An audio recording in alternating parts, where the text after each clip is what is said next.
Hi மக்களே, இன்னைக்கு நம்ம எங்கே போயிட்டு இருக்கோம் பார்த்தீங்கன்னா, அதாவது ஆத்தூருக்கு போயிட்டு இருக்கேன். அதாவது பஸ்ஸில் ட்ராவல் பண்ணிட்டு இருக்கோம்.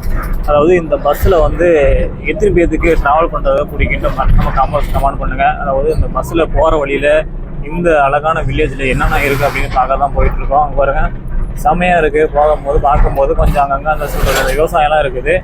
பார்க்கும்போது வேறலாம் இருக்குது மக்களே. அப்படியே இங்கே பாருங்கள். ஆனால் இருந்தால் என்ன பண்ணுறதுன்னா, அங்கங்கே நான் இது வரைக்கும் பார்த்த இடத்துல வந்து பார்த்தீங்கன்னா கிட்டத்தட்ட பார்த்தீங்கன்னா ஒரு சொல்கிறது இந்த விவசாயத்தின் நிலத்தெல்லாம் அடிச்சுட்டு எல்லாம் அங்கங்கே அப்படியே வீடு கட்ட ஆரம்பிச்சிட்டாங்க. ஏன்னா ஒரு சில இடத்துல பார்த்தீங்கன்னா கொஞ்சம் விவசாயம் பண்ணிகிட்டு இருக்கிறாங்க. அழகிய வீடு சொல்கிறது ஒரு கிராமம். அது பார்த்தீங்கன்னா தென்னந்தோப்பு வேறலாம் இருக்குது. பார்க்கும்போது நல்லா பயங்கரமாக இருக்குது.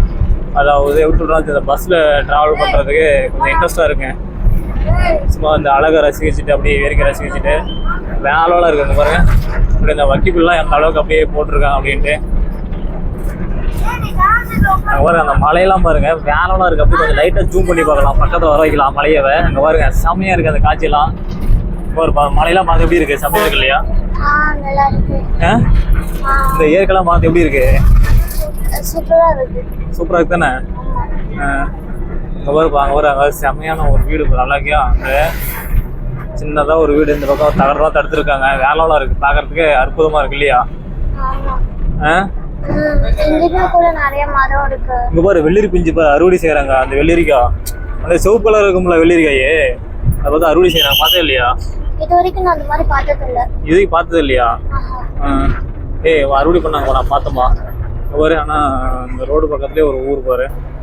இங்கே இந்த நிறைய இந்த டவுனில் பார்த்தீங்கன்னா வச்சுக்கோவேன், நிறையா இந்த விவசாயம்லாம் அழிச்சிட்டு வீடு கட்டுறாங்கல்ல, அதை பற்றி நீ என்ன நினைக்கிற? ஏன்னா இப்போ வீடு கட்டுறதுன்னா விவசாயம் பண்ணுறது நம்மளோட நல்லதுக்காக தான் பண்ணுறோம். ஏன்னா நம்ம இப்போ நம்ம விவசாயம் பண்ணோம்னா 10 பேர் 5 பேருக்கு சாப்பாடு நம்ம இந்த ஃபுல்லாக வீடு கட்டுறதுனால விவசாயமே அழிஞ்சிட்டு வருது. ஆனால் இது வரைக்கும் பார்த்தீங்கன்னா மக்களே, கிட்டத்தட்ட அங்கேயாவது நம்ம ஒரு வீடாவதுன்னு சொல்கிறது, அங்கங்கே கொஞ்சம் விவசாயம் கொஞ்சம் நிலம் பார்த்துட்டு இருந்தோம். ஆனால் இங்கே பார்த்தீங்கன்னா கண்ணு கேட்டும் அதிகம் ஃபுல்லாக அப்படியே வீடு தான். அதாவது பார்த்தீங்கன்னா இந்த காலகட்டத்தில் வந்து எதை சொல்கிறது, விவசாயத்தை நிலத்தை வந்து அழிச்சிட்டு என்ன பண்ணுறாங்கன்னா வீடை கட்ட வராங்க. வீடை கட்டிட்டு வந்தால் ஃபியூச்சர் நினச்சிப்பாரு, ஃபியூச்சர்லாம் வந்து நினச்சிப்பாரு. அதாவது இன்றைக்கி நம்ம ஒரு 20 கிலோ பை அரிசி கொடுத்து வாங்குறோம், 2000 கொடுத்து வாங்கணும்னு வச்சுக்கோ. அடுத்து ஜென்ரேஷன் நினச்சிப்பாரு, ஒரு 10-20 வருஷம் கழிச்சு நினச்சிப்பாரு. எப்படி சொல்றேன்னா வச்சுக்கோ, அரிசியே வந்து வாங்க முடியாது, அந்த அளவுக்கு கொஞ்சம் ரேட்டு ஜாஸ்தி வரும் இல்லையா? ஆமா, இப்பெல்லாம் பச்சை அரிசி வாங்குறதுக்கே வேணாம்னு சொல்றவங்கலாம் அதுக்கப்புறமா. ஆனால் இப்போ வந்து இந்த நிலத்தெல்லாம் வந்து சொல்கிறது மக்கள் வந்து சரியாக பயன்படுத்தாமல், விவசாயத்தை பயன்படுத்தாமல், இங்கே பாரு நம்ம அதிகம் வீடை பார்த்தோம்ல, இங்கே தான் பாருங்க. பார்க்கும்போது எப்படி சொல்கிறது, அந்த விவசாயம் பார்க்கும்போது செம்மையாக இருக்குல்ல, பார்க்கும்போது அழகாக இருக்கு இல்லையா? ஆனால் இந்த சில பேர் வந்து அந்த விவசாயத்தை வந்து அழிக்காம தான் வச்சுருக்கேன். அங்கே பாரு கம்பு பாரு, வா பாருங்க, லைட்டாக மக்களை ஜூம் பண்ணி காமிக்கிறேன் பாருங்க. கம்பு தோட்டம் பாருங்க, செம்மையாக இருக்குதுங்க. இங்கேயும் சில பேர் வந்து அந்த கம்பு அவங்களுக்கு தேவையானது அத்தியாவசியம் நட்டு தாங்கிறாங்க. வேலைலாம் இருக்குது. ஆனால் இதே அப்படியே நீடிச்சிச்சுன்னா அடுத்த காலகட்ட ஜென்ரேஷன் பார்த்திங்கன்னா, அதாவது இந்த ரேஷன் அரிசி நம்ம கடையில் சொல்கிறது வாங்குறோம், நியாய விலைகள் வாங்குறோம் இல்லைங்களா, அது கூட மிகப்பெரிய ஒரு தட்டுப்பாடு வந்து நினைக்கிறேன். அதாவது கியூவில் நின்று அடிபட்டு எங்கே வருங்க. இதெல்லாம் வந்து பார்த்திங்கன்னா ஃபுல்லாக வந்து வயக்காடு தான். வயக்காடை வந்து ரியல் எஸ்டேட்டாக போட்டு, அதாவது இந்த மாதிரி நிறைய பேர் இந்த ரியல் எஸ்டேட் விற்கிறாங்க இல்லைங்களா, நிறைய பேர் அந்த மாதிரி நிறைய புரோக்கர்கள் வந்து நிலத்தை வாங்கி இந்த மாதிரி விவசாயத்தை நிலத்தை அழித்து நிலமாக ரியல் எஸ்டேட்டாக மாற்றி விற்கிறாங்க. அது அவங்களுக்கு காசு கிடைக்குது. ஆனால் நிறையா ஃபியூச்சரை பற்றி யாரும் நினச்சி பார்க்க மாட்டேங்கிறாங்க. அதாவது இன்றைக்கி ஒரு ஜென்ரேஷன் தான் யோசிச்சு பார்க்குறாங்க ஒழிய, இன்றைக்கி நம்ம என்ன போட்டால் என்ன கிடைக்கும் அதை மட்டும் தான் யோசிச்சு திங்க் பண்ணி பார்க்குறாங்க. அதாவது ஃபியூச்சரில் என்ன நடக்குதுன்னு திங்க் பண்ணி பார்க்கறதுல இந்த மாதிரி பாருங்கள், என்ன சொல்கிறது, மண்ணில் விளையக்கூடிய பண்டங்கள், அதாவது விவசாய நிலத்தை வந்து இந்த மாதிரி ரியல் எஸ்டேட்டை போட்டு வைக்கிறது ரொம்ப ஒரு டிமாண்டுங்க. இப்போ வந்து சரி ஓகே, பஸ்ஸில் ட்ராவல் பண்ணுறது உனக்கு பிடிச்சிருக்கா, பைக்கில் ட்ராவல் பண்ணுறது உனக்கு பிடிச்சிருக்கா? எனக்கு வந்து பஸ்ஸில் ட்ராவல் பண்ணுறதா? எப்படி பஸ்ஸில் ட்ராவல் பண்ணுறதுங்கிற ஒரு செம்மையாக இருக்கு. ஒரு பஸ்ஸுமையா இல்லை, நல்லா இருக்குல்ல? வேலைலாம் இருக்குது. காய்ச்சி இந்த பாய்ச்சி சொல்கிறது, அங்கே இருந்து நம்ம வீடை தான் பார்த்துட்டு வந்தோம். இங்க ஒரு கண்ணு கட்டின ஒதுக்கி வர அந்த விவசாயம் நல்லா பார்க்கும்போது செம்மையா இருக்கு மக்களே. அப்படியே அந்த காத்து ஏசி மாதிரி வருது. எவ்வளவு வெயில் அடிச்சாலுமே அந்த காத்து ஏசி மாதிரி வருது. ஆமா, அதே மாதிரி பாத்தீங்கன்னா மக்களை வந்து நிறைய வந்து மரத்தை வந்து அழிச்சிடுறாங்க. ஆனா நாங்க ஒரு டைம் வந்து போய் ஒரு நல்ல ஒரு 5 மணி இருக்கும், ஒரு ஈவினிங் ஒரு 4-5 மணி இருக்கும், நம்ம நிச்சயம் இல்லையா? அப்ப அந்த காத்து எப்படி இருந்துச்சு? அப்படியே எப்படி சொல்றது, இப்போ ₹1 காசு கொடுக்காம ஏசி வாங்காம இருந்தா எப்படி இருக்கும்? ஆமா ஆமா, அந்த மாதிரி ஏசி காத்து செம்மையா ஆமா மக்களே. இருந்தது. அதுவும் நைட் டைம்ல வந்து நம்ம அங்க மரச்செடி எல்லாம் வச்சிருந்தோம்னா இன்னும் செம்ம காத்து. அப்படி எப்படி சொல்றது, அங்கேயும் பட்டு தூங்கிடலாம்னு தோணும். அந்த மாதிரி செம்ம வேற லெவலா இருக்கும். அந்த மாதிரி வேலை இருந்துச்சு தானே? ஆமா மக்களே, நானும் அந்த மாதிரி தான் ஒண்ணு வந்தேன். செம்மையா இருந்தது, அல்டிமேட்டா இருந்தது. ஏன்னா அந்த இப்பெல்லாம் வந்து நம்ம என்ன பண்றோம்னா மரத்தை வந்து அழிச்சுடுறோம் முக்கால்வாசி. ஆனா அந்த மரத்தால ஏற்படும் நன்மைகள் வந்து யாருமே வந்து உணர்றத கூட கிடையாது. அதுக்கு பார்த்தீங்கன்னா இப்போ நம்ம இதில் விட்டோம், பஸ்ஸில் ட்ராவல் பண்ண விட்டோம் இல்லையா? பஸ்ஸில் எப்படி சொல்றது, இம்பார்ட்டன் பஸ்ஸில் எப்படி முக்கியத்துவம் கொடுக்குறேன், பஸ்ஸில் தான் எனக்கு பிடிச்சிருக்கு அப்படிங்கிற. எங்க பஸ்ல டிராவல் பண்ணும்போது நமக்கு பிடிச்ச பர்சனா இருக்கட்டும், பிடிச்சவங்க யாருன்னா இருக்கட்டும், அவங்க கூட டிராவல் பண்ணுவோம். நம்ம வந்து ஜாலியா பேசிட்டு ஜாலியா போகுவோம். ஆனா நம்ம பைக்ல போனோம்னு வச்சுக்கோங்களேன், அவங்க வந்து பைக் ஓட்டுறது கான்சென்ட்ரேஷன் பண்ணுவாங்களா இல்ல நம்ம கிட்ட பேசுறது கான்சென்ட்ரேஷன் பண்ணுவாங்களா, அது ஒண்ணு இருக்கு. அப்புறம் பஸ்ல போறது ஒரு தனி ஃபீலிங். பஸ் போறது தனி ஃபீலிங்கிற. ஆமா, பஸ் போறது தனி ஃபீலிங்கிற. ஆமா. ஆனா வண்டியில போனா சேஃப்டி இல்லையா? ஆமா, இல்ல ஒரு டைம் வந்து பஸ்ல போறதும் பயமா தான் இருக்கும். ஆனா ஜாலியா இருக்கும். பஸ்ல போறது எப்படி பயமா இருக்குன்னு சொல்ற? நிறைய இடத்துல பஸ் கூட ஆக்சிடென்ட் ஆகுது. அதனால கொஞ்சம் எல்லாருமே பார்த்துதான் இருக்கணும் போறப்ப. ஏன்னா இப்போ நம்ம நேரம் நல்லா இருக்கும்போது மற்றவங்க நேரம் நல்லா இருக்காதுல்ல. நம்ம நேரம் நல்லா இருக்கும்போது மற்றவங்க நேரம் நல்லா இருக்கும். அந்த மாதிரி எல்லாம் இருக்கு நிறைய. Okay okay okay. ஆனா எனக்கு தெரிஞ்சு பஸ்ல போறதோட டூ வீலர் தான் பெட்டரானு தோணுது. ஏன்னா பஸ்லனா அங்கங்க நிற்கும், டைம் வேஸ்ட் ஆகும். அதெல்லாம் பார்த்தீங்கன்னா பஸ்ஸுக்கு வெயிட் பண்ணணும். ஆனால் டூ வீலர் அப்படிங்கிறது இல்லை தானே. ஜாலியாக அப்படியே வண்டி எடுத்து பிடிச்சோமா, பெட்ரோல் போட்டோமா, அப்படியே நம்ம போயிட்டு இருக்கலாம். ஆனால் இதில் கூட இன்னொரு பெனிஃபிட் என்ன பார்த்தீங்கன்னா, டூ வீலருங்கிறது கொஞ்சம் லாங் டைம் வந்து சொல்கிறது, லாங் டிஸ்டன்ஸ் போனால், அதாவது பெட்ரோல் இருக்கிறத பார்த்தீங்கன்னா ஒரு 1000 ரூபாய்க்கு செலவு பண்ணணும். ஆனால் அதே பஸ்லேயே ட்ரெயின்லேயே ட்ராவல் பண்ணோம் வச்சுக்கோவேன், அந்த 1000 ரூபாய் மிச்சம் பண்ணிடலாம் தானே. அது செலவு கம்மி தானே ஆகுது. எங்க பாருப்பா கிளைமேட் வேறெல்லாம் இருக்கு பார்க்கும்போது. இங்க கடை தானே ஒரு இந்த மேகங்கள்லாம் பாரு செம்மையா இருக்குது. எனக்கு தெரிஞ்ச அனைவரும் மழை வர மாதிரி வாய்ப்பு. என்ன பண்ணுவோம்னா இந்த மாதிரி ஈவினிங் டைம்ல இதெல்லாம் வரும்ல மேகம்லாம். ஆமா, அதுல சிங்கம் அதெல்லாமே தெரியும். அதெல்லாம் நாங்கெல்லாம் சின்ன வயசுல விளையாண்டுருக்கோம் ஜாலியா. ஓ, இந்த மேகத்தெல்லாம் சிங்கம்லாம் தெரியுமா? அது நாங்களாம் ஜஸ்ட் ஒரு இமேஜின் பண்ணிப்போம். இப்போ வந்து பாரு, இங்க ஒரு மேகம் இருக்குதா? ஆமா. அந்த மேகத்துல வந்து இப்போ வந்து ஒரு கரடி அதெல்லாம் இருக்கிற மாதிரி நாங்களே ஒரு இமேஜின் பண்ணுவோம். பார்க்கவே அழகா இருக்கும். பார்க்கறதே செம்மையா இருக்குது. இங்க பாரு, இந்த காட்சி பார்க்கறது செம்மையா இருக்குல்ல. அழகான காட்சிங்க மக்களே. அதாவது எப்படி சொல்றதுன்னா வச்சுக்க, அந்த பஸ்ல இந்த விண்டோஸ் பக்கம் உட்காந்து இந்த இயற்கையை ரசிச்சுட்டு வர்றதுக்கு வேறலா இருக்குது. அது மட்டும் இல்லாம அந்த மேக கிளைமேட் அதுக்கேற்ற மாதிரி மலை அதெல்லாமே அங்க பாருங்க. மலை அதெல்லாம் நல்லா சூப்பரா இருக்கு. சூப்பரா இருக்கு. உங்களுக்கு சரியா அது வியூவா இருக்காது. ஏன்னா நாங்க பஸ்ல செம்மையா இருக்கு மக்கள். நிஜமா தான் பாருங்க, அந்த வண்டி ஸ்லோ பண்ணும்போது பாக்குறேன் அந்த மேகம் பாருங்க. இந்த காட்சியை பார்க்கும்போது அந்த இது காட்சி காமிக்கிறேன் நினைக்கிறாங்க பாருங்க. ஒரு நிமிஷம் இருங்க. மேகத்தோடைய காட்சி பாருங்க, வேறவா இருக்கு பார்க்கும்போது. இங்க பாருங்க, இந்த மேகத்தோட அங்க பார்க்கலாம்னா இங்க பாருங்க செம்மையா இருக்கு மக்களே. இந்த மாதிரி எல்லாம் பார்க்கறதுக்கு ஒரு இன்ட்ரெஸ்டிங்கான ஒரு பயணம் சொல்லலாம். அதாவது பஸ்ஸில் பயணம் பண்ணுறது செம்மையா இருக்கு. இந்த விவசாயத்தையும் பார்த்துக்கிட்டு அழகா ரசிச்சுட்டு அப்படி இந்த ஊராக ஜாலியாக சுற்றிட்டு அதில் பார்த்தா அந்த மேகங்களை பார்க்குறது ஒரு இன்ட்ரெஸ்டான பயணம் செம்மையா இருக்கு. அப்புறம் இன்னொரு ரெக்வெஸ்ட் என்னன்னா வச்சுக்கோங்க, இப்போ சின்ன பசங்க நிறைய போன் யூஸ் பண்றாங்க. ஆமா, அவங்களுக்கு நீங்க போனை கையில கொடுக்காம இந்த மாதிரி மேகத்தை காட்டி அந்த இயற்கையை பத்தி நீங்க கொஞ்சம் அவங்களுக்கு நம்ம சொன்னோம்னா வச்சுக்கோங்களேன், அவங்களுக்கும் விவசாயம் பண்றதுக்கு இது பண்றதுக்குலாம் ஆர்வம் அதிகமாகிடும். அப்போ அடுத்த ஜென்ரேஷன் வர இன்னும் அவங்க ஓகே நம்ம இது பண்ணோம்னா நம்ம இப்படி இருக்கலாம் அப்படின்னு சொல்லிட்டு அவங்களுக்கு ஒரு ஐடியா வரும். கரெக்டுப்பா. நீ சொல்றது என்ன 100% உண்மை. ஆனா இந்த காலகட்டத்தில் வந்து அந்த மாதிரி யாரும் விரும்ப மாட்டேங்கிறாங்களே. அதை பத்தி நீ சரி அப்படியே இருந்தாலும் இன்னைக்கு ஏன் அந்த அளவுக்கு மாற்றுவாங்களா? என்ன சொல்றது, மாற்றுவாங்களா இல்லை அந்த அளவுக்கு மாறத்துக்கு வாய்ப்பு உண்டா இருக்கா? கண்டிப்பா வந்து 100%ல 99% வாய்ப்பு கிடையாது. ஏன்னா நிறைய பீப்புள்ஸ்லாம் வந்து மொபைல் இல்லாம இருக்கிறாங்க. பட் ஆனாலும் சில 99% வந்து மொபைல் யூஸ் பண்றவங்களும் இருக்காங்க. இப்போ வந்து சின்ன குழந்தைக்கு இப்போ வந்து எப்படி சொல்றதுன்னா சின்ன குழந்தைகிட்டே மொபைல் இருக்கு. சின்ன குழந்தை சர்வசாதாரணமா சின்ன குழந்தை மொபைல் யூஸ் பண்றாங்கப்பா. ஆமா, சின்ன குழந்தைய மொபைல் யூஸ் பண்றாங்க. ஆமா. எப்படின்னா அந்த செட்டிங்ஸ் பார்த்து தெரியலனா கூட அந்த சின்ன பிள்ளைங்க கரெக்டா சொல்லுதுங்க, இப்படிதான் போகணும், இப்படிதான் செய்யணும்னு சொல்லிட்டு. ஏன்னா நான் ஒருத்தரை பார்த்துருக்கேன். அப்போ வந்து இப்பயே இந்த காலகட்டத்திலே வந்து சின்ன பிள்ளைங்க வந்து செல்போனை அந்த அளவுக்கு நோண்டுறாங்கன்னா அப்போ வந்து சொல்றது உலகம் வந்து அழிவு நோக்கி போயிட்டு இருக்கா? கண்டிப்பா அழிவு நோக்கி போயிட்டு இருக்குன்னு சொல்றேன். எப்படி நான் அந்த அழிவு நோக்கி போயிட்டு இருக்குன்னு சொல்லிட்டு இருக்கேன்? இப்போ வந்து எப்படி சொல்றேன், சின்ன பசங்களே இப்பல இருந்தே வந்து மொபைல், ஏஐ, இப்போ அடுத்தடுத்து இப்போ வந்து சமைக்கிறதுக்கே ஒரு ஏஐ இருக்கு, பாத்திரம் கழுவுறதுக்கு ஒரு ஏஐ இருக்கு. எல்லாத்துக்குமே நம்ம வேலைங்கெல்லாம் செய்யறதுக்காகவே ஒரு ரோபோட்லாம் நிறைய கண்டுபிடிச்சிருக்காங்க. இப்போ அடுத்தடுத்த ஜெனரேஷன்லலாம் எப்படி சொல்றது,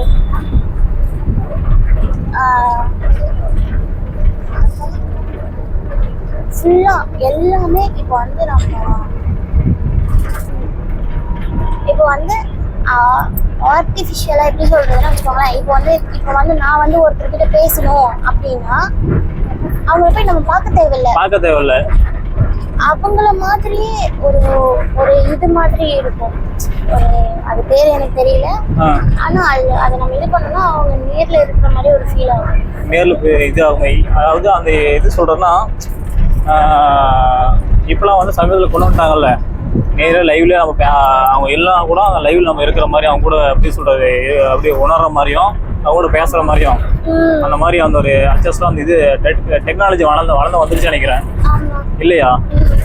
நிறைய பேர் சின்ன பசங்க யூஸ் பண்றாங்க. அந்த மழை நல்லா இருக்குல்ல பாக்குறதுக்கு, வியாபாரம் இருக்கு, வியூ நல்லா இருக்கு, செம்மையா இருக்கு. அது இல்லாம கிலோமீட்டர் செம்மையா இருக்கு. அந்த மேகங்களும் பாருங்க வியாபாரம் இருக்கு பாரு, இல்லையா? இது பைக்னா கூட இங்கே கொஞ்சம் நின்று எடுத்துருக்கலாம் பைக்னா கூட. ஆனா பாருங்க இங்க உள்ள மக்கள் வந்து பீப்புள் பாத்தீங்கன்னா விவசாயம் பண்ணிட்டு இருக்காங்க. அதாவது பாத்தீங்கன்னா மக்களை பாருங்க இது ஒரு கவர் மாதிரி போட்டுருக்காங்க. அதுல என்ன அது விவசாயம் பண்ணிருக்கான்னு தெரியல. அது பாருங்க கொய்யா தோட்டம் வர பார்க்கும்போது நல்லா தெரியுது, அற்புதமா இருக்கு. எங்கேயும் பாத்தீங்கன்னா கொஞ்சம் விவசாயம் வாழ்ந்துட்டு இருக்கு நினைக்கலாம். வந்து பெரும்பாலும் இடத்துல வந்து விவசாயத்தை வந்து அழிச்சிட்டு வராங்க, பெரும்பாலும் இடத்துல வந்து விவசாயத்தை தான் வாழ வைக்கிறாங்க. இது நினைக்கும் போது எனக்கு கொஞ்சம் பெருமையாக தான் இருக்கு. ஆனால் இந்த காட்சியை பார்க்கும்போது ஒரு செம்மையா இருக்கு. அதுவும் அந்த கிளைமேட்டு அப்படியே ரொம்ப சொல்றது. இதுக்கு முன்னாடி வெயில் அடிச்சிட்டு இருந்தது, சும்மா வெளியே போக முடியாது, பஸ்ஸுக்குள்ள உட்கார முடியாது, அந்த அளவுக்கு வெயில் அடி தாக்கம் பொறுத்து சொல்லலாம், அப்படி நெருப்பு மாதிரி பொறுத்து சொல்லலாம். ஆனால் இப்போ பார்த்தீங்கன்னா அந்த வெயிலோட தாக்கம் குறைஞ்சி அப்படியே அந்த கிளைமேட் வந்து சேஞ்ச் ஆகும் போது அப்படியே இப்போ அந்த நம்ம டிராவல் பண்ணும்போது சரி, இங்கே அந்த பஸ்ஸில் அப்படியே அந்த விண்டோஸ் பதில் போயிட்டு இருக்கும்போது சரி, அப்படியே அந்த வியூ பாயிண்ட்டும் ரசிக்கும் போது வேறலாம் இருக்குது, செம்மையாக இருக்குது. ஆனால் பஸ்ஸுக்கு டூ வீலர் இந்த அளவுக்கு கிடைக்குமா, கம்ஃபர்டபுள் கிடைக்குமா அப்படிங்கிறத யோசிச்சு பார்த்தா 100%க்கு ஒரு 90-80% கிடைக்காதுன்னு சொல்லலாம். மீதி 20% தான் டூ வீலர் கிடைக்கும். ஆனால் பட் 80 சொல்கிறது பஸ்ஸில் போனால் மீதி 100க்கு வந்து 99% வந்து சேஃப்டியை கூட நல்லா ஒரு என்ஜாய் பண்ணலாம். ஆனால் என்ன ஒரு இதில் மைனஸ் பாயிண்ட் என்னன்னா, அதாவது நாம இங்கே ஒரு அழகான வியூ பாயிண்ட் இருந்தால் கண்டிப்பாக வண்டியை நிப்பாட்ட முடியாது. அது டூ வீலர் இருந்தால் வச்சுக்கோங்களேன், அழகாக நிப்பாட்டிட்டு இந்த மாதிரி அழகாக நல்லா ரசிச்சுட்டு ஒரு ஃபோட்டோ எடுத்துட்டு அப்படியே ஜம்முன்னு அங்கங்கே அப்படியே ஜாலியாக என்ஜாய் பண்ணிட்டு போகலாம். ஆனால் அந்த மேகங்களும் அந்த மழையும் பார்க்கும்போது அப்படியே அந்த கூட ரசித்து பார்க்கும்போது ஃபேவலாக இருக்குது. அங்கே பாருங்கள் அந்த மேகங்கள் பார்க்கும்போது ஏதோ நமக்கு சொல்ல வர ஒரு ஃபீலிங் அதை நான் பார்க்கும்போது தெரியுது, நான் உணர்றேன். அந்த மேகங்களை பார்க்கும்போது அது அந்த பொம்மை ரூபத்துலன்னு சொல்கிறேன், அதை பார்க்கும்போது ஏதோ உணருது எனக்கு. அப்படியே ஒரு அந்த ஃபீலிங்ஸ் அப்படியே எனக்கு தன்னாலேயே அறியாமையே அது வந்துட்டு நினைக்கலாம். செம்மையாக இருக்குது மக்களே. இந்த காட்சிகள்லாம் பார்க்கும்போது வேலைலாம் இருக்குது. இங்கே பாருங்கள். அப்புறமேட்டுக்கு இன்னொரு விஷயம் என்னன்னா, மெயின் இம்பார்ட்டன்ட் விஷயம் என்னன்னா, அதாவது நாம் ஒரு ப்ராடக்ட், அதாவது சொல்கிறது ஆர்கானிக் முறையில் ஒரு நம்ம தானியங்கள், அதாவது கம்பு, ஆரியம், அப்புறமேட்டுக்குன்னா நிறையா திணை, அப்புறம் பார்த்தீங்கன்னா அந்த எள்ளு, இந்த மாதிரி ஆர்கானிக் 100% ஆர்கானிக் உள்ள பொருளை வந்து நம்ம சேல்ஸ் பண்ணுறோம். அதாவது சொல்கிறதுனா ஆர்கானிக் முறையில் பயிரிட்டு, அதாவது நேரடியாக விவசாயிகிட்டே நம்ம கொள்முதல் பண்ணி நம்ம நேரடியாக உங்கள் மக்கள்கிட்டயே நம்ம வந்து டோர் டெலிவரி பண்ணுறோம். மறக்காமல் உங்களுக்கு வேணும்னா வந்து ஆர்டர் பண்ணுங்கள். அதுக்கான நம்பரை வந்து டிஸ்கிரிப்ஷனில் கொடுக்குறேன். உங்களுக்கு ஏதாவது ஆரியம் வேணும்னா, கம்பு வேணாலும் சரி, எத்தனை கிலோ வேணாலும் சரி, மறக்காமல் ஆர்டர் பண்ணுங்கள். ஹெல்த்தியான ஃபுட்டை சாப்பிட்டு சந்தோஷமாக இருங்க, லைஃப்பில் வாழ ஆரம்பிங்க. ஏன்னா இன்றைக்கி காலகட்டத்தில் பார்த்திங்கன்னா அப்படியே ஹெல்த்தியான ஃபுட்டுங்கிறத நம்ம சொல்லவும் முடியாது. எல்லாமே வந்து நம்ம நோயை தான் நம்ம சம்பாதிச்சிட்ருக்கோம். நம்ம இயற்கையை வந்து சொல்கிறது, இயற்கை கடவுளுக்கு இயற்கை கொடுத்த உணவை வந்து சாப்பிட்டு சந்தோஷமாக இல்லை. பாருங்க மக்களே, ஒரு அந்த வித்தியாசமான ஒரு ஊடு கட்டுறாங்க. அதாவது செங்கல்லையும் அடிக்க வச்சுட்டாங்கன்னு நினைக்கிறேன். பார்க்கவே வேலை இருக்குது. அதுவும் பார்த்தீங்கன்னா இந்த மரம் என்னன்னு தெரியல, அப்படியே ஒசப்பாக இருக்குது. வர பயங்கரமாக இருக்குது. என்ன மரம் இது? என்ன மரம் இது? இல்லை, எனக்கே தெரியல. உனக்கு தெரியலையா? அப்படியே அந்த பஸ் வளையிற அந்த வியூ பாயிண்ட் செம்மையாக இருக்குது மக்களே. அப்படியே காற்று அந்த விண்டோஸ் பக்கத்தில் உட்காந்து சில் நல்லா. எனக்கு தெரிஞ்சு மழை வரும்னு நினைக்கிறேன். மழை வரும் நினைக்கிறியா? ஆமாம், ஏன்னா மண் வாசனை அடிக்குது. மண் வாசனை அடிக்குதா? மக்கள் எங்கே பாருங்க, நானே உணராமல் எங்கள் ஒரு ஜீவன் வந்து கண்டுபிடிச்சிட்டாங்க. சொல்கிறதா அந்த மழை வரும் அப்படின்ட்டு. அங்கே பாருங்க, அந்த சன்லைட், அதாவது அந்த வெளிச்சம் அந்த தென்னை மரத்து சந்தில் தெரியதும் வேலையில் இருக்குது. பார்க்கும்போது செம்மையாக இருக்குது. இங்கே பாருங்க, இந்த காலகட்டம் சொல்கிறது. இதுக்கு முன்னாடி பார்த்தீங்கன்னா நம்ம ஒரு வீடாக பார்த்துட்டு வந்தோம். ஆனால் இங்கே தான் நம்ம இயற்கையாக பார்க்குறோங்க. நல்லா ஜாலியாக இருக்குது, பார்க்குறது செம்மையாக இருக்குது. அதாவது இந்த பஸ் வந்து டூலர் மாதிரி எப்படி வளைஞ்சு போகிறதும் அந்த பாதி ரோட்டில் ஒரு இன்ட்ரெஸ்டிங்கான பயணம். அங்கே பாருங்க.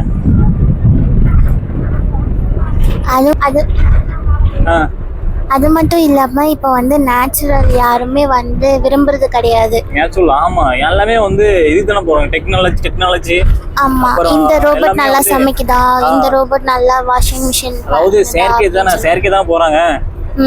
எல்லாமே வந்து இயற்கைக்கு வந்து விரும்ப மாட்டேங்கிறாங்க. அதே பாத்தீங்கன்னா மக்களே, இங்க பாத்தீங்கன்னா கருவேப்பிலை செடி பாருங்க, சொல்றது ஒரு ஏக்கரை கிட்டத்தட்ட இது பண்ணிருக்காங்க. அதே பாத்தீங்கன்னா கிழங்கு குச்சி, அதாவது மரவள்ளி கிழங்கு, இந்த கிழங்கு சொல்லுவாங்களா, குச்சி கிழங்கு, அந்த கிழங்குலாம் விவசாயம் பண்ணியிருக்காங்க. செம்மையா இருக்கு மக்களே. ஒரு சில இடத்துல இந்த மாதிரி ரியல் எஸ்டேட் போட்டு அப்படியே விட்டுருக்காங்க. அதாவது ரோடு வச்சுலாம் போட்டு விட்டுருக்காங்க. அது இன்னும் அது யாரும் மக்கள் பெரும்பாலும் வாழ நினைக்கிறேன், வரல நினைக்கிறேன். இது மிகப்பெரிய ஒரு கம்பெனி நினைக்கிறேன். இது என்ன கம்பெனியே தெரியல. இப்போ பாருங்க, கிட்டத்தட்ட நிறைய மரங்கள் இப்படிதாங்க, மரத்தெல்லாம் அழிக்கிறாங்க. பார்த்துக்கோங்க. இந்த மாதிரி நமக்கு அது ஒரு அத்தியாவசிய பொருளாக நம்மளுக்கு கிடையவே கிடையாது. இதனால இந்த மாதிரி நிறைய மரத்தை வந்து அழிச்சிட்டு நம்ம வாழ்ந்துட்டு இருக்கோம். அது மட்டும் இல்லாம இப்போ வந்து மரத்தை நம்ம ஃபுல்லா அழிச்சனால வந்து எப்படி சொல்றது, நிறைய மழைய மரத்துலப்பா. இப்ப வெயில் அடிக்கும் போது என்ன பண்றேன்னா, இப்ப எங்கேயாவது மரம் தேட வேண்டியதா இருக்குது. நிழலே வந்து கிடைக்க மாட்டேங்குது. ஏன்னா இப்ப வந்து சமீபத்துல பார்த்தீங்கன்னா வச்சுக்கோங்களேன், இங்க பாருங்க மக்களே, செம்மையா இருக்கு பார்க்கும்போது இந்த கிளைமேட்ல அளவுக்கு. அதே மாதிரி மரம் வந்து நிறைய வந்து எல்லாம் அழிச்சிட்டாங்க. அதாவது எப்படின்னா, அப்போல்லாம் வந்து இதுக்கு முன்னாடி பார்த்தீங்கன்னா வெயிலுக்கு போய் அப்படி சரியான வெயில் கொளுத்துச்சு. அப்படியே நம்ம எதாவது ட்ராவல் பண்ணும்போது என்ன பண்ணால் அந்த எங்கே போது மரத்தை தேடிட்டு நிற்க வேண்டியதாக இருக்கும். அப்படியே மரமே கிடைக்காது, நிழலே கிடைக்காது. அந்த மாதிரிலாம் ரொம்ப கஷ்டப்பட்டுருக்கும். அதாவது அனல் காற்று, அப்படியே அந்த அனல் காற்று சுவாச்சதெல்லாம் உண்டு. ஆனால் நிறைய பேர் அதெல்லாம் வந்து மக்கள் வந்து உணர்றது கிடையாது. மரத்தை வந்து சர்வசாதாரணமாக அழிச்சிடுறாங்க. அதுவும் ஒரு உயிரினம் தானே. அது இல்லைன்னா நமக்கு வந்து என்னென்ன தீமைகள் ஏற்படும்னு யாருக்குமே தெரியதில்லை. மரம் இல்லைன்னா என்னென்ன தீமைகள் ஏற்படும் சொல்லு பார்க்கலாம். மரம் இல்லைன்னா எப்படி சொல்றதுன்னா, இது வந்து நிறைய இடத்துல வந்து மரமே இல்லை. ஏன்னா பாதி மரம் வெட்டிடுறாங்க. இப்போ வந்து ஃபர்னிச்சர்ஸ் பண்ணணும், அப்படி பண்ணணும்னு சொல்லிட்டு பாதி மரம் வெட்டிடுறாங்க. ஏன்னா இது வெட்டுறதுனால என்ன பிரச்சனைனா வச்சுக்கோங்களேன், இப்போ வந்து எர்த்தில் வந்து மொத்தமாக 100% வந்து 50% வாட்டர், 50% இந்த பசுமை சொல்லுவாங்கல்ல, அது இருந்துச்சு. ஆனால் இப்போ நம்ம கொஞ்சம் கொஞ்சமாக எல்லா மரத்தையுமே அழிக்கும் போது எப்படி சொல்றது, பாதி குறைஞ்சிருச்சு. இப்போ தண்ணி தான் அதிகமாக இருக்கு. தண்ணியை வச்சு உயிர் வாழலாம், தப்பு கிடையாது. இப்போ ஏதோ ஒன்று தண்ணி இப்ப எங்கப்பா கிடைக்குது? தண்ணி வந்து பெருசா வந்து கிடைக்கிறது இல்லையே. தண்ணி மட்டும் இருக்குன்னு சொல்ற. தண்ணி இருந்தா அப்ப மரம் வளரணும்ல, ஏன் வளர மாட்டேங்குது சொல்லு பார்க்கலாம். எப்படி வளரும்? வளர வளர வெட்டிட்டு தானே இருக்கிறாங்க. அது வளரட்டும்னு சொல்லி விட்டா தானே, அதெல்லாம் விட மாட்டேங்கிறாங்க. அதாவது இந்த மரங்கள் பார்த்தீங்கன்னா பெரும்பாலும் வந்து இதுக்கு மட்டும் தான் யூஸ் பண்றாங்களா உனக்கு? ஆடு ஒரு செம்மையா இருக்கு ஒரு இந்த கிளைமேட் பார்க்கறதுக்கு வேலைலாம் இருக்கு. எனக்கு தெரிஞ்சு அடுத்த ஜென்ரேஷன்ல மரம் இருக்கிறதே டவுட்னு நான் தோணுது. மரம் இருக்கிறது இல்ல, எனக்கு தெரிஞ்சு இந்த மாதிரி மலைகள் இருக்கிறதே எனக்கு கண் கூட பார்க்க முடியுமா அப்படிங்கறது ஒரு கேள்விக்குறிதான். ஏன்னா இந்த மாதிரி ஃபாரஸ்ட்லாம் அழிச்சிட்டு வராங்க. அதாவது கல்குறைகள் சொல்ற ஜல்லி இந்த எம்சாண்ட் தயாரிக்கிறதுக்கு என்ன பண்றாங்க, பெரிய பெரிய பாறைகளும் எடுக்கிற பேர்ல வந்து மரம் கிரானைட்டு கல்குறையிலும் கூட கல்குறையில என்ன பண்றாங்க, ஃபர்ஸ்ட் வந்து அதோடைய கல் எடுக்கிறாங்க, கல் எடுத்து ஜல்லி உருவாக்குறாங்க, ஜல்லியில இருந்து சில இதெல்லாம் எம்சாண்டை உருவாக்குறாங்க. அதுக்கு மூல காரணம் என்னது, இடைஞ்சலாக்குறது மரத்தை என்ன பண்றாங்க, அடிச்சு விடுறாங்க. அதே மாதிரி பார்த்தீங்கன்னா கிரானைட் உருவாக்குறதுக்கும் இந்த மாதிரி மரங்கள்லாம் சும்மா எப்படி சொல்றது காடு சுடுகாடு ஆக்கிடுறாங்க. இப்படி வந்து நிறைய மரங்களையும் அழிச்சிட்டு இந்த மாதிரி காடுகளையும் அழிச்சிட்டு மனிதன் அப்படி என்னத்தையே சாதிக்க போறான். அதாவது வெளிநாடுகளுக்கு கூட 100% வந்து எப்படி சொல்றேன்னா மரத்துக்கு வந்து முக்கியத்துவம் கொடுக்குறாங்க. அதே மாதிரி பார்த்தீங்கன்னா இந்த சுற்றுச்சூழல் பாதுகாப்பு வந்து நிறைய ஒரு இம்பார்ட்டன்ட் கொடுக்குறாங்க. ஆனா அப்படி கொடுத்தும் கூட அந்த வெளிநாட்டில் பொறுத்த வரைக்கும் அந்த விஞ்ஞானம் கூட ஓரளவுக்கு நல்லா வளர்ந்துருக்கு. ஆனால் தமிழ்நாட்டில் இந்தியா பொறுத்த வரைக்கும் எப்படி சொல்லணும்னு வச்சுக்கோங்க, மரமும் அழிக்கப்படுது, சுற்றுச்சூழலும் பாதிக்கப்படுது, அதுக்கான முயற்சியும் எடுக்கிறது இல்லை. விஞ்ஞானமும் நம்ம இந்திய விஞ்ஞானமும் வந்து பார்த்தீங்கன்னா அதிகமாக வந்து முக்கியத்துவம் கொடுத்ததே கிடையாது. இப்போ வந்து டாக்டர் அப்துல் கலாம் இருந்தப்போ வந்து நிறைய ஏவுகணையெல்லாம் கண்டுபிடிச்சாங்க. ஆனால் இப்போ அப்துல் கலாம் மறைஞ்சதுக்கப்புறம் இந்த காலகட்டத்தில் யாரும் பெருசாக வந்து இன்ட்ரெஸ்ட் இல்லையே, அந்த அளவுக்கு யாரும் எப்படி சொல்றது இனிமேல் அந்த விஞ்ஞானத்தில் ஆர்வம் காட்டல. அதே மாதிரி வந்து நிறைய இளைஞர்கள் வந்து கண்டுபிடிச்சாலே அவங்கள வந்து அடிமட் தள்ளி தானே விட்டுறாங்க. அது என்னமோ உண்மைதான், நீங்க சொல்றது 100% கரெக்டு தான். ஆமா, பட் வந்து என்ன சொல்றேன்னா நான் இப்போ வந்து மரம் அழிக்கிறதும் ஒரு விதத்துல இதுதான். இப்போ வந்து அது மட்டும் இல்லாம ஹேர் பொல்யூஷன், பிளாஸ்டிக் எரிக்கிறதுன்னு இப்போ நம்ம அது எர்த்துக்கு போய் அது இப்போ வந்து ஓசோன் லேயர்ல கொஞ்சமா தான் ஹோல்ஸ் இருந்தது. இப்போ நிறைய ஓட்ட விழ ஆரம்பிச்சிருச்சு, ஃபுல்லா ஓட்ட விழுந்து அதனால அந்த வெயிலுடைய கதிர்வீச்சுகள் வந்து நேரடியா வந்து நம்ம மேல படுது. அப்படி படம் காட்டினா ஜாஸ்தியா இருக்கு. ஆமாம், அதாவது நான் இருந்த காலகட்டத்தில், அதாவது ஒரு 2006 2001 காலகட்டத்தில் பார்த்தீங்கன்னா அதாவது வெயில் வந்து ரொம்ப கொஞ்சம் ஒரு 2 மணி நேரம் தான் வெயில் நல்லா சுருங்கி அடிக்கும். இப்பெல்லாம் பார்த்தீங்கன்னா 10 மணி ஆனாவே வெயில் அப்படி தாக்கங்கள் வெளியே போக முடியதில்ல. அதுவும் பார்த்தீங்கன்னா 5 மணி ஆனா கூட அந்த வெயிலோட தாக்கம் குறையதில்லை. அந்த அளவுக்கு காலையில 8 மணிக்கே வெயில் 1 மணி வெயில் மாதிரி ஸ்டார்ட் ஆயிடுது. அந்த மாதிரி அழிச்சிட்டு வராங்க. ஆனா இது எங்க போய் முடியுமா அப்படிங்கறதே கிடையாது. ஆனால் எனக்கு தெரிஞ்ச வந்து சுடுகாடாக ஆக்கிடுவாங்கன்னு நினைக்கிறேன். அதே மாதிரி பார்த்தீங்கன்னா மணத்தூரில் போடுறது மக்களை செம்மையாக இருக்குது, சொல்லி எங்கள் வாயை மூடல, மழை வர மாதிரி இருக்குதுன்னு சொன்னாங்க. அதே பார்த்தீங்கன்னா இங்கே பாருங்கள், அந்த மேகங்களை பார்க்கும்போது வேகலாம் இருக்குது. அதே மாதிரி சொல்கிறது ஒரு ரதத்தை சுமந்துட்டு இழுத்துட்டு போகிற மாதிரி அது ஒரு காட்சிகளை பார்க்குறோம், செம்மையாக இருக்குது. அது இல்லாமல் ஒரு அட்டகாசமான ஒரு பயணங்க. அதாவது எனக்கு ஒரு பிடிச்ச ஒரு பஸ் பயணம் சொல்லலாம், ஒரு இன்ட்ரெஸ்டிங்கான ஒரு பயணம். பாருங்க, அப்படியே லைட்டாக ஜூம் பண்ணி பார்த்தா அந்த மேகங்கள்லாம் அப்படியே மழை வரதுக்கு எப்படி சொல்றது, அப்படி கரு மேகங்கள் அப்படியே இருட்டாக சொல்லுவாங்க இல்லைங்களா, அந்த மாதிரி அப்படி இருட்டா இருக்குது. பாருங்க, இந்த மாதிரி வியூ எல்லாம் வந்துச்சுன்னா நீங்க அதெல்லாம் மிஸ் பண்ணிடாதீங்க, சரிங்களா? இந்த மாதிரி வியூ எல்லாம் வந்து இன்னைக்கும் வாழ்க்கை ஒரு முறை தான் பார்க்க முடியும். எப்பயும் வந்து நினைச்ச மாதிரிலாம் அமையாது. அதே மாதிரி என்ன ஒரே ஒரு டவுட் தான் மக்களே, உங்ககிட்ட ஒரே ஒரு கேள்வி தான். நீங்கள் கோடி சம்பாதிச்சு வருஷம் முல்லாம் போய் உழைச்சி என்னத்துக்கு கொண்டு போக போகிறீங்க? கடைசி வரைக்கும் நீங்கள் ஏதோ ஒன்று ரன் பண்ணி தான் இருக்கணும் வாழ்க்கையில். அதாவது சொத்துக்கு சேர்த்து வைக்க ரன் பண்ணணும், இல்லை உங்கள் ஃபேமிலியாக ரன் பண்ணணும். அப்படி ஃபேமிலியாக ரன் பண்ணிவிட்டு உங்களுக்கு வயசான காலத்தில் நீங்கள் உட்காந்து யோசிச்சு பார்த்தீங்கன்னா நம்ம என்னத்தையும் வாங்கணும் சொல்கிற யோசிச்சு பார்த்தீங்கன்னா வச்சுக்கோங்களேன், உங்களோட வலியும் வேதனைகள் மட்டும் தான் தெரியும்.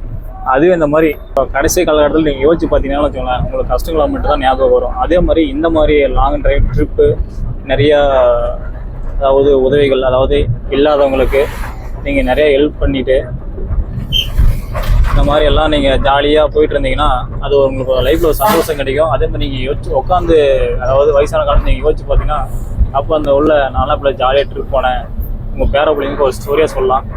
ஒரு இன்ட்ரெஸ்டிங்காக இருக்கும், அவங்க ஒரு இன்ட்ரெஸ்டிங்காக கேட்பாங்க, ஒரு சந்தோஷமாக இருக்கும் நீங்கள் நினச்சி பார்க்கும்போது நீங்கள் வாழ்கிற வாழ்க்கை.